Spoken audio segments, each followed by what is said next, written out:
Okay, this video is directed to second year students who are currently enrolled for my module called Contact and Conflict, an Introduction to the History of Africa. Now, obviously, a 13-week module is hardly going to do justice to the history of such a large and diverse continent, which was home to many different civilizations, each with their own rich history and each which had contributed to global history in their own unique ways.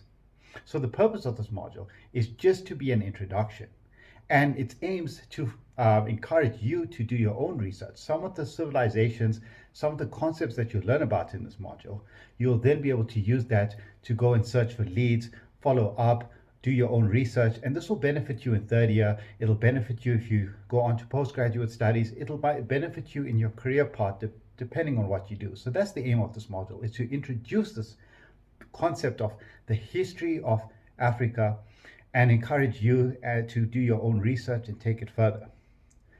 Now, thinking of this module from today's vantage point, the perspectives that were very popular as recently as the 1960s in many universities, that Africa had no history before the arrival of Europeans, those are outdated. And nobody believes that anymore. It's very outdated concept that Africa had no history. But yet, in spite of the fact that it's outdated, people today are still very ignorant about African civilizations, if we say more than 400 years ago.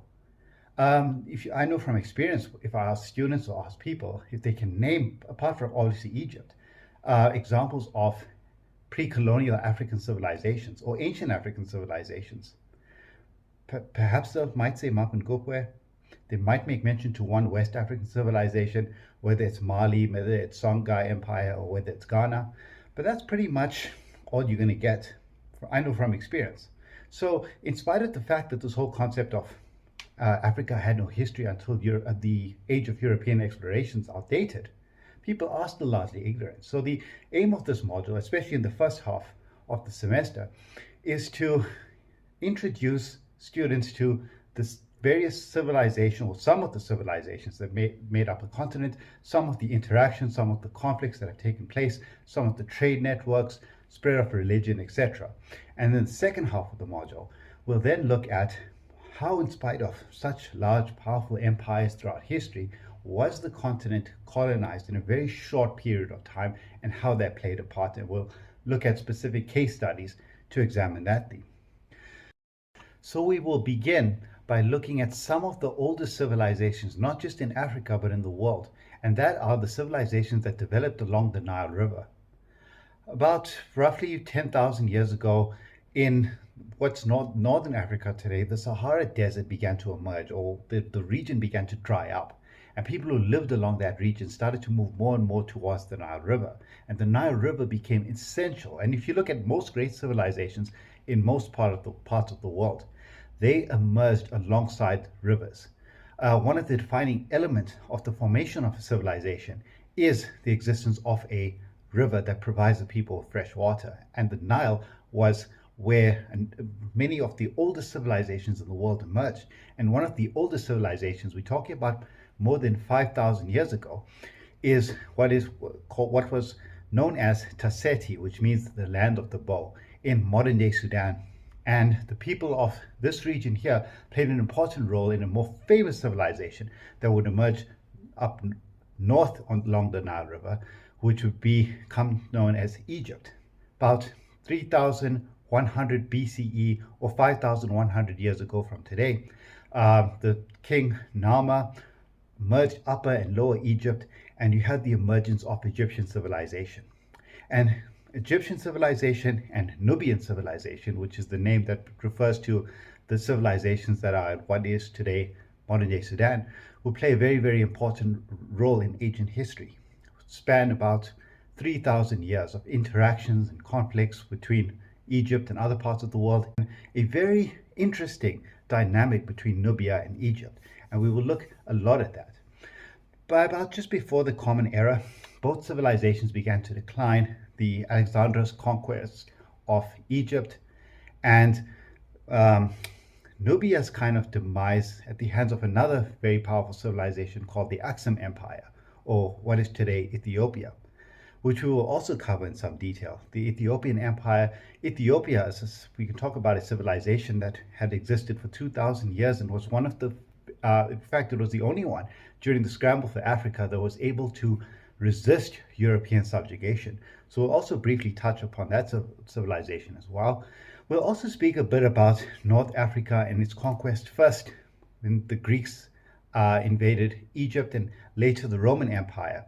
And crucial to the expansion of the Roman Empire was a series of conflicts it had with what was at the time one of the wealthiest civilizations on earth, which is a North African civilization known as Carthage. So we'll look a little bit at what are referred to as the Punic Wars, because the conflict between Rome and Carthage was almost a battle for control over what they regarded as the ancient world, the Mediterranean Sea, North Africa, East Asia, and the southern parts of Europe, which ultimately led to the Roman Empire. And it was during Rome's rule where Christianity emerged and Christianity came into Africa, and hence that's a very important period that we're also going to look at. We'll also look at some of the most richest civilizations in West Africa. The first major civilization in West Africa, what we today refer to as Ghana. They didn't call themselves Ghana, they called the king of their civilization Ghana, and they called themselves or their own empire Wagadu.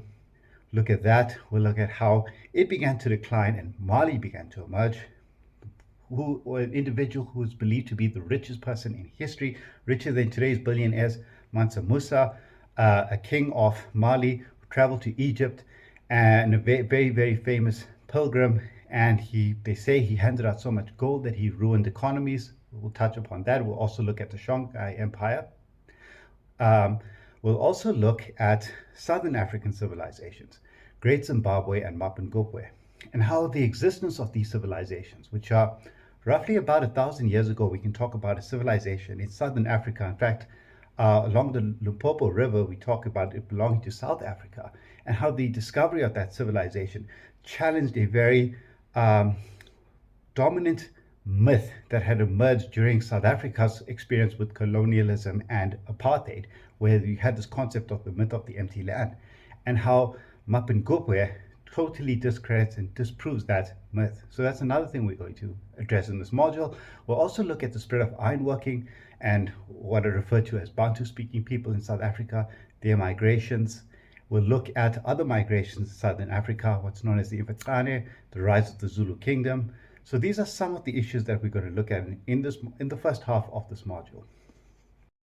In the second half of this module, we're not going to cover the age of European exploration and the first European explorers who circumnavigated the continent, or the transatlantic slave trade.